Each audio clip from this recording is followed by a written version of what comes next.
চট্টোপাধ্যায় অনুব্রত মণ্ডল প্রসঙ্গে বলেন, ওনার মাথায় দিদির হাত আছে, বীরের সম্মান দিয়ে রেখেছে। এত নোংরা কথা কানে ঢুকতে চাইছে না, কিন্তু কানে আসছে। পুলিশ কিছুই করতে পারছে না। এ প্রসঙ্গে লকেট বলেন, বুঝতে পারছেন অবস্থাটা কোথায়? আর অনুব্রত মণ্ডলের মতো নেতাদের ভাষা সন্ত্রাসটা কোথায়? তিনি এবার আরো এগিয়ে বলেন, যতদিন মমতা বন্দ্যোপাধ্যায় সরকার থাকবে ততদিন এদের রমরমা বাজার থাকবে। তিনি আবার হিটলার চৌধুরী প্রসঙ্গেও বলেন, অনুব্রত বলেই সম্ভব, আর মমতা বন্দ্যোপাধ্যায়ের মতো নেত্রী রয়েছেন, তার জন্য সব কিছু সম্ভব, তাই তার সব দোষ মাফ হয়ে যাচ্ছে। অথচ সাধারণ মানুষের ক্ষেত্রে পুলিশ দিয়ে তদন্ত করে তার শাস্তি হওয়ানো যাচ্ছে। এর মতো অনেক ডাক্তার আছেন সরকারি ও বেসরকারি জায়গা থেকে পয়সা কামাচ্ছেন। এরপর চাকরিহারাদের মিছিল প্রসঙ্গে লকেট বলেন, জীবন ও জীবিকা দুটোই নষ্ট করে দিয়েছেন মুখ্যমন্ত্রী। যোগ্য অযোগ্য বাছেননি বলে আগামী 26-এ বিধানসভা নির্বাচনে তারা জবাব দেবেন।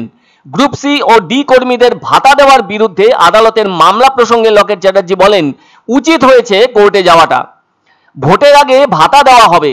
আর এটা নিয়ে সবাই বুঝে গেছেন মমতা বন্দ্যোপাধ্যায়কে। তিনি বলেন, স্বাগত জানানো হবে, ভালো ভালো কথা বলা হবে, আর জিতে যাওয়ার পরে ভ্যানিশ।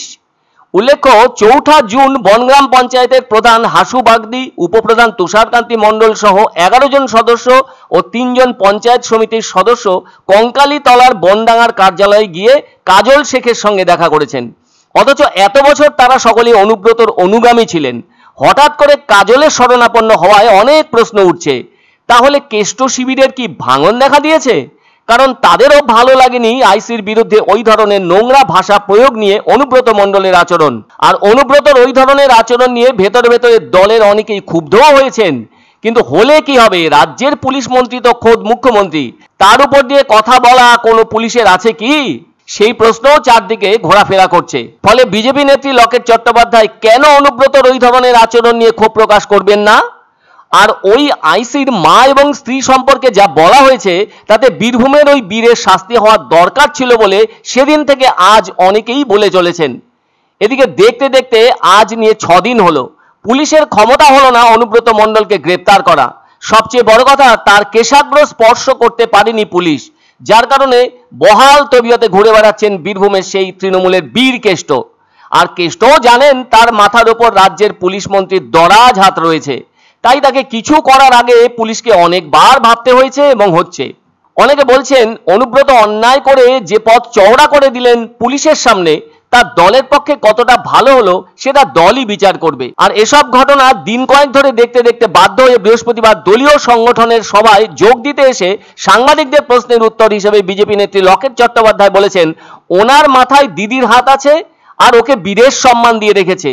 অন্যদিকে আরসিবির আইপিএল ট্রফি জয়ে বেঙ্গালুরুতে যে মর্মান্তিক ঘটনা ঘটেছে সে প্রসঙ্গেও লকেট বলেন, খুবই দুঃখজনক ঘটনা, ব্যবস্থা নেওয়া উচিত ছিল।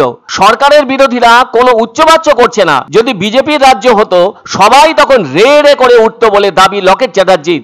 মুখের ভাষা, মানে বাড়ির মা বউকে নিয়ে মেয়েকে নিয়ে কথা বলছেন, এত নোংরা কথা বলছেন বারবার, সেটা মানে কানে ঢুকতে চাইছে না, কিন্তু কানে তো শুনছি।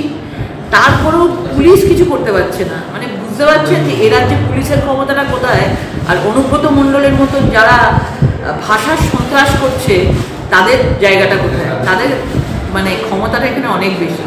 যতদিন বাংলায় মমতা বন্দ্যোপাধ্যায় সরকার থাকবে ততদিন দেখবেন এদের একদম রমরমা বাজার থাকবে। এখন আর শাড়ি কুর্তি কেনার জন্য আপনাকে কলকাতার বড় বাজারে ছুটতে হবে না, কারণ জলপাইগুড়িতেই খুলে গেল শাড়ি ও কুর্তির এক্সক্লুসিভ শোরুম শাড়ি কুর্তি হাট, ডিবিসি রোড, জলপাইগুড়ি কমার্স কলেজের পাশে। আমাদের শোরুমে পাবেন কাঞ্জিবরম, ব্যাঙ্গালোর সিল্ক, ফ্যান্সি শাড়ি, রকমারি তাঁত এবং সিল্কের সম্ভার। আরো পাবেন বেনারসি ও লেহেঙ্গার বিপুল আয়োজন। শাড়ি কুর্তি হাট, ডিবিসি রোড, জলপাইগুড়ি কমার্স কলেজের পাশে।